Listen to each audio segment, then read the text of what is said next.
What's going on, everyone? Today is Friday, October the 29th, 2021, and I want to read an article from the Christian Headlines, and it is about, well, actually, let me just go ahead and read the title. It says, Ohio City criminalizes abortion.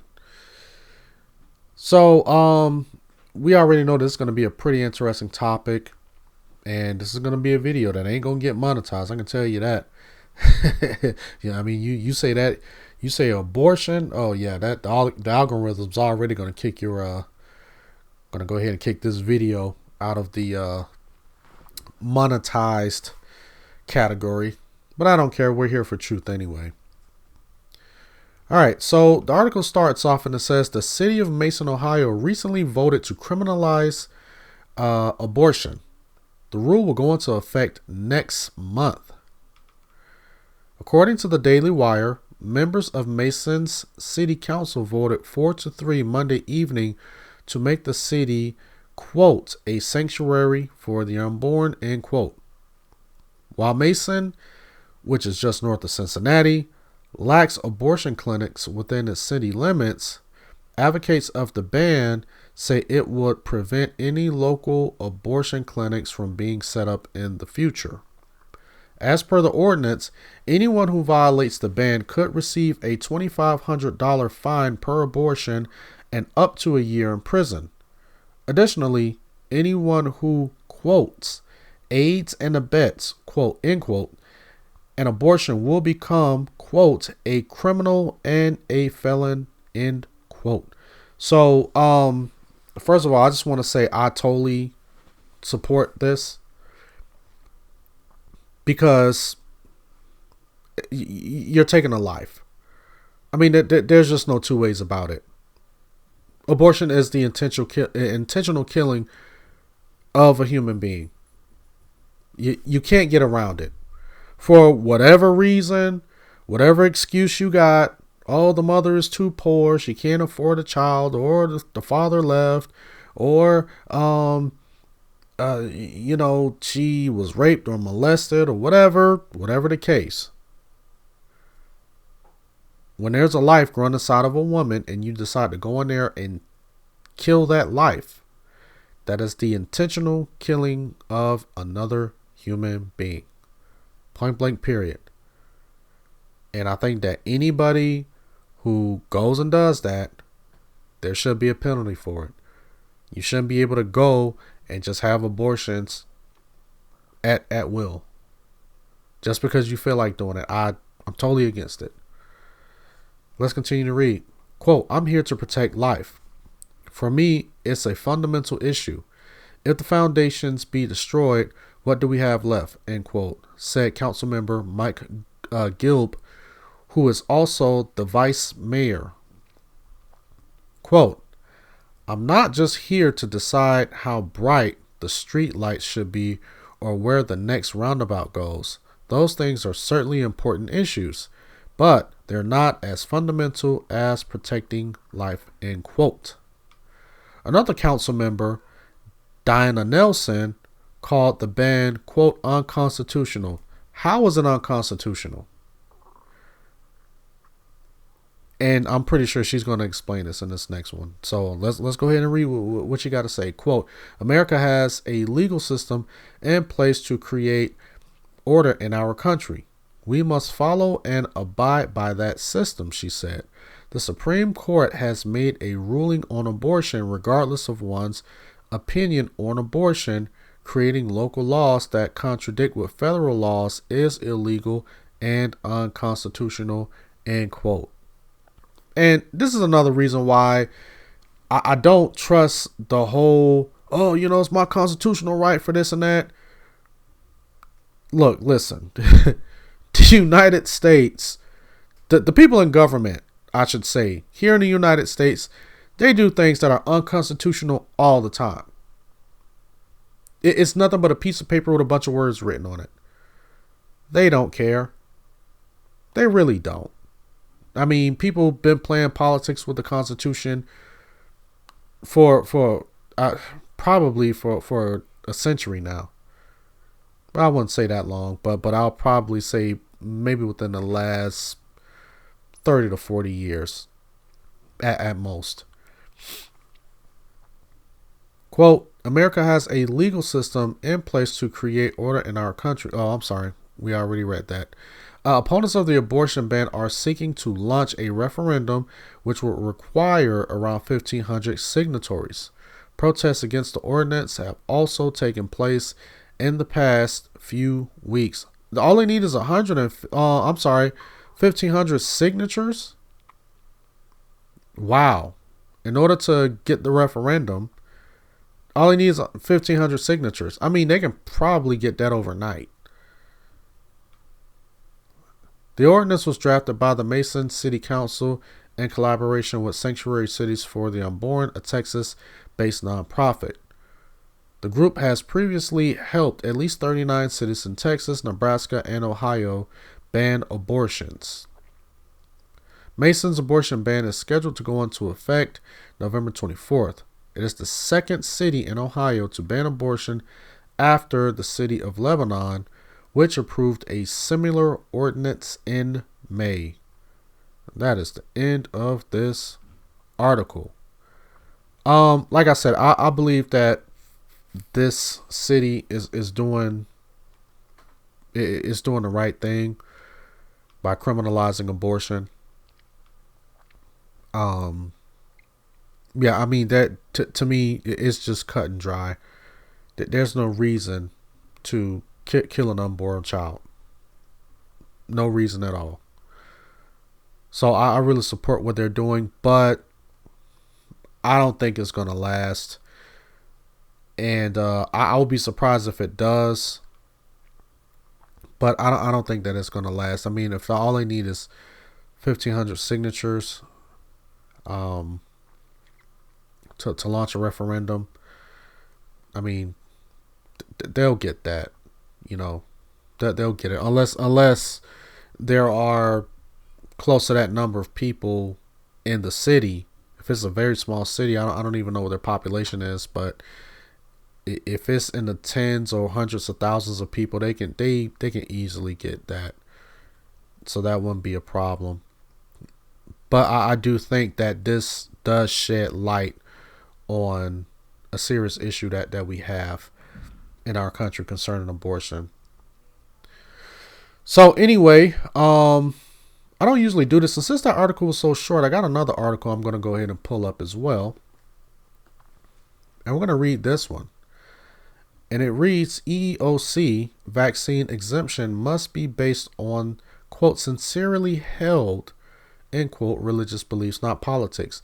Now, I was going through this article, and I think that there are some great points that are made from this, because I know that there's a lot of people who are trying to use the quote unquote religious exemption thing in order to not get the vaccine if their job is mandating them to get it.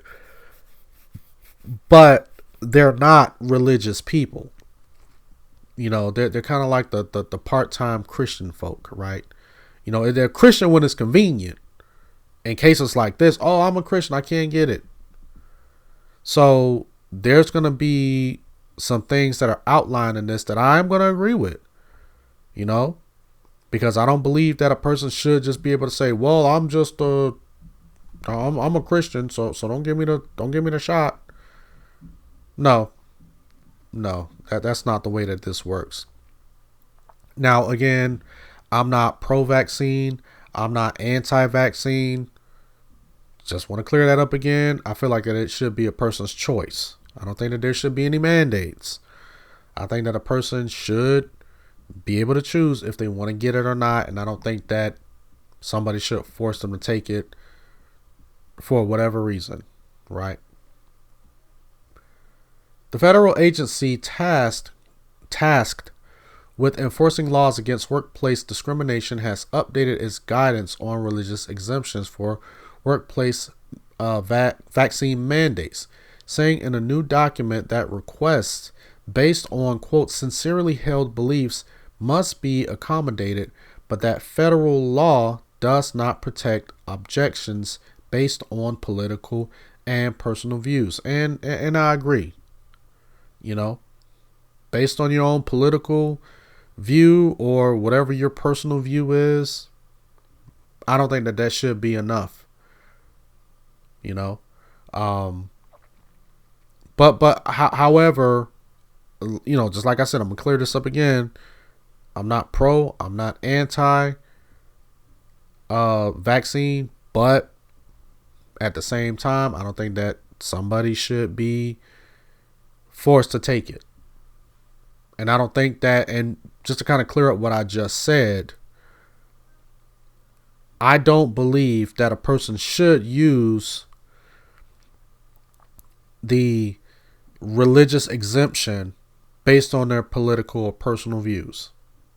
Okay? So just because you got a personal view or you got a political view, I don't think that you should just say religious exemption, but you're really not religious. You see what I'm saying? The U.S. Equal Employment Opportunity Commission, EEOC, a bipartisan agency, released the updated guidance on Monday, basing it on Title 7 of the Civil Rights Act of 1964 that prohibits employment discrimination based on the basis of religion. And at my job, we have to take these classes all the time. Like every year or every 6 months, we got to keep taking these classes and we got to learn about the Civil Rights Act of 1964 and the EEOC and all of that. So I'm pretty familiar with this. Quote, generally under Title VII, an employer should assume that a request for a religious accommodation is based on sincerely held religious beliefs. End quote, the EEOC document said. Many businesses are requiring the COVID-19 vaccine for employees. Such mandates have led to lawsuits in some regions and overwhelming acceptance in others.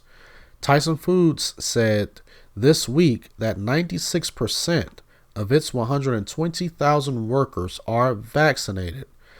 The Biden administration is expected to issue details of its rule in the days requiring companies with 100 or more employees either to get vaccinated or to get regularly tested, Reuters reported. And I think I kind of touched on this in one of my other videos. I hate the test. I've had it done 4 times and I've hated it all 4 times. Even the one where I had to swab it myself. Didn't like it. About 80% of U.S. adults have received at least 1 dose of the vaccine, with about 70% being fully vaccinated. When making a request for a religious exemption, the EEOC said to its employees, quote, employees, quote, do not need to use any, quote, magic words such as, quote, religious accommodation or Title VII.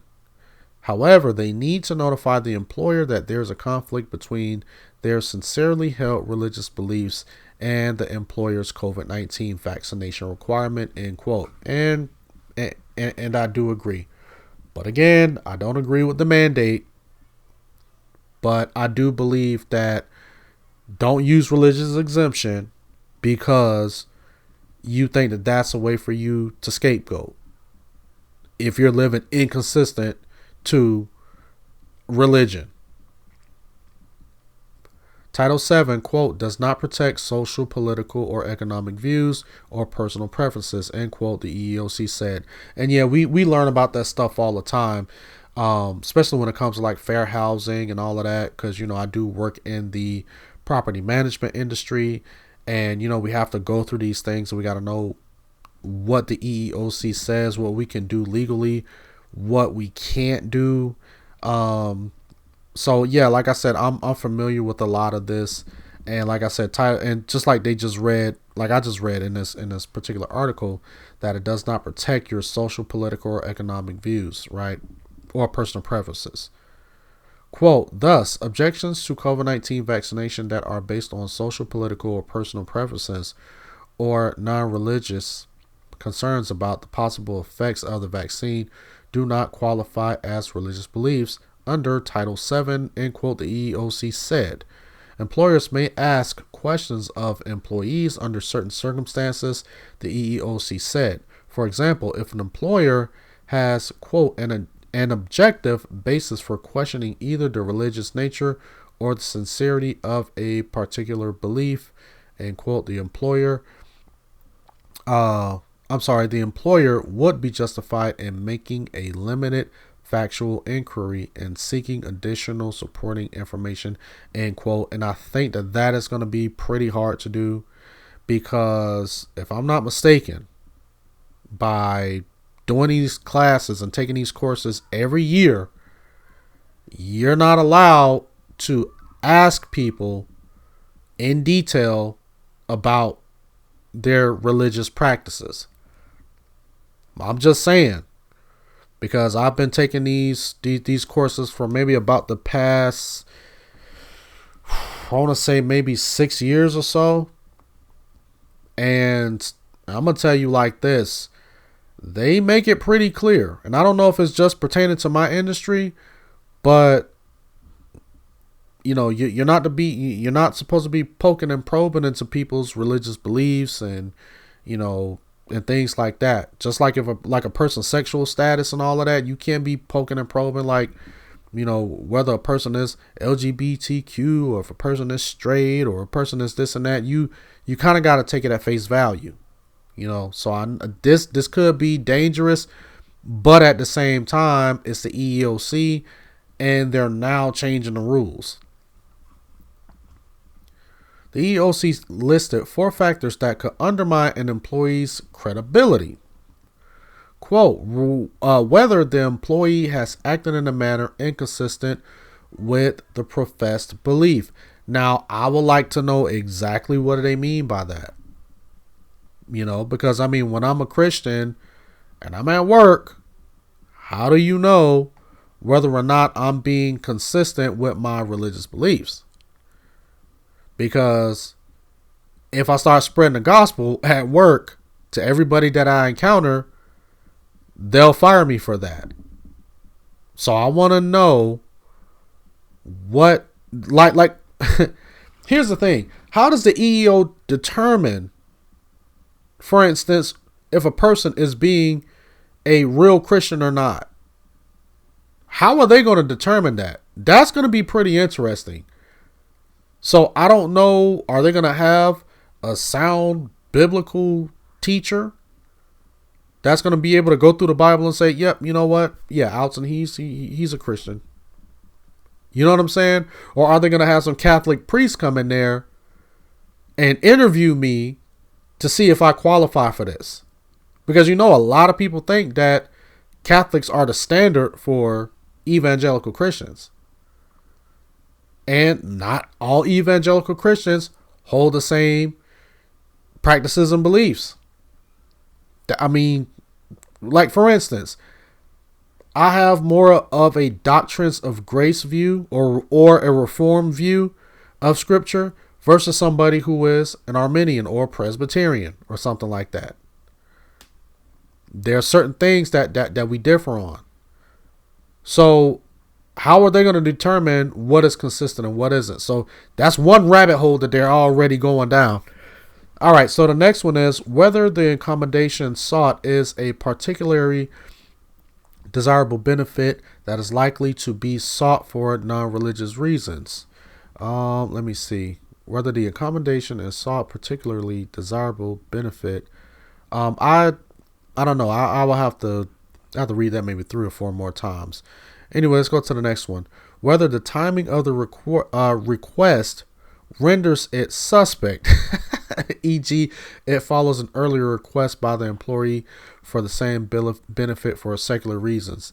So I guess what they're saying is, if you try to, let's just say if the company rolls out this mandate and they say, hey, you got to be vaccinated by November 1st. And let's just say they bring that to you like October 15th. And then your initial response is, well, it's going against my constitutional rights. And, and you start talking all of this secular stuff about politics. And, well, remember they had the syphilis thing that happened back in the 50s with black folks. And then they just say, well, that doesn't exempt you from not getting the vaccine.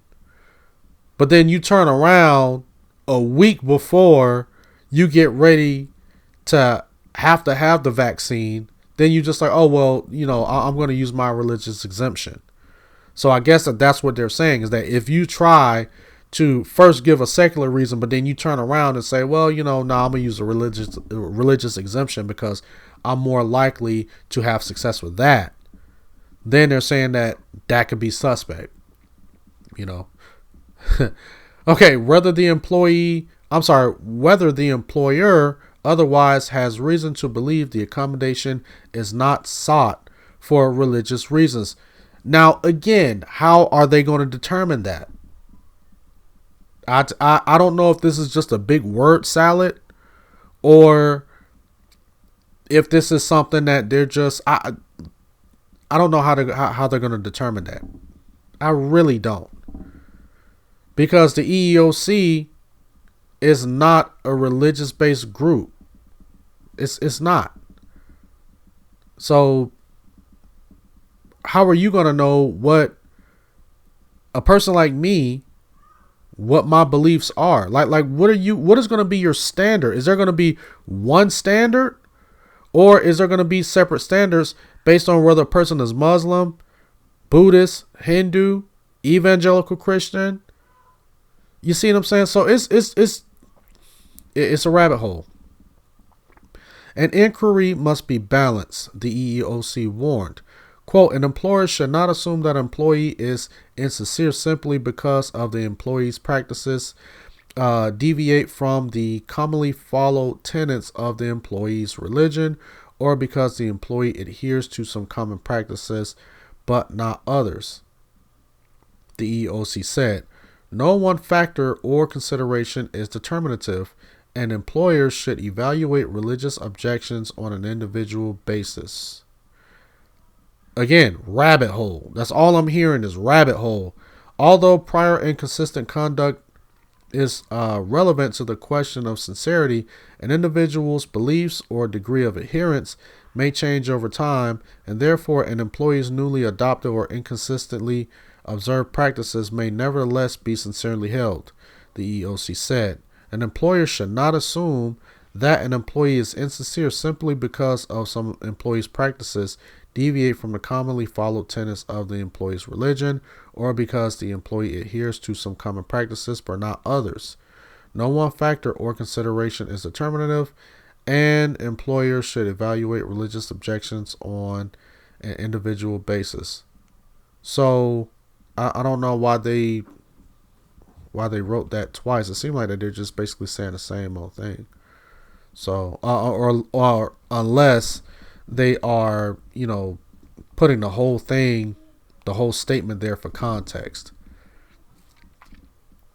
Like I said, I think that it's just a rabbit hole that they're gonna dig themselves into, or maybe they're just putting this out there to eventually say, well, forget it, we're not doing the whole religious exemption thing because we got too many people that are claiming religious exemptions, and we just don't know who practices what. And this person may do it this way, and this person may practice another way, but they may both claim to be Christian. Like we all know, there are people who lump us in with Catholics and Seventh-day Adventists and Mormons. You see what I'm saying? So it's rabbit hole. That's all I gotta say. It's a rabbit hole. But anyway, and like I always tell you guys, when it comes to making a decision about this particular topic, when it comes to taking a vaccine or not taking a vaccine, it's totally up to you. Totally. And I think that we have to remind people to make the wisest decisions that works best for them and their family. Not only that, and if you have a hard time doing that, take it to the Lord in prayer. Trust me, He is going to answer. He's not going to leave you hanging on this. I've gone to the Lord in prayer about this many a times. Many a times. And I've asked the Lord, if I'm ever faced with this decision, give me the strength and give me the wisdom and the knowledge of choosing rightly or choosing correctly. Because again, sometimes we can do things because we're so influenced by what everyone else is saying. And we can be swayed one way or the next, and it can just be based on what everyone else is saying. The people who we're surrounded by. The news that we watch. You see what I'm saying? And it's on both sides, whether you're pro-vaccine or anti-vaccine or, vaccine hesitant or whatever.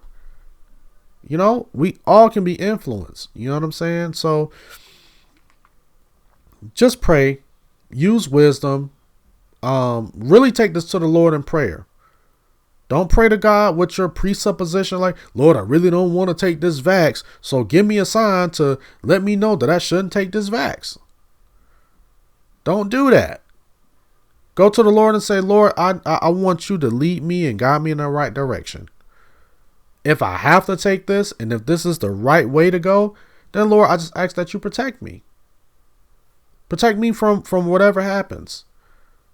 And likewise, if you're leading me away from this, and I've been on my job 15, 20 years, and if you give me the wisdom to say, nope, don't take this, I ask that you continue to lead me in the right direction and lead me in the direction that you want me to be in. Even if it's not with this job. You see what I'm saying? So these are the type of prayers that we have to have. It's all in God's hands. Just remember that. All of this is it's in the will of the Lord. It's in God's hands. And I know it sounds cliche and a lot of people, it's just mamby-pamby, mere Christianity. No, it's just that simple. And a lot of times I think that we complicate things when it comes to the word of God. We complicate it so much to where when stuff like this comes about, we have no idea or no clue of what to do. We can't even find joy or peace in making the right decision. We can't. Because we're not reading the word of God. We're not understanding it. We're not finding that joy in Christ that we're supposed to be finding in it.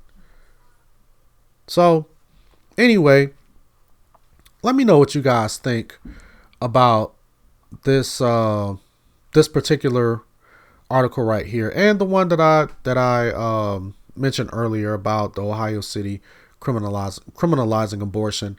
But yeah, I mean, do you guys believe that we should be able to use the religious exemption, and we got to make sure that we are consistent with what we believe? We got to be showing why we need to have the religious exemption when it comes to taking this, when it comes to taking the vaccine or making a choice about the vaccine?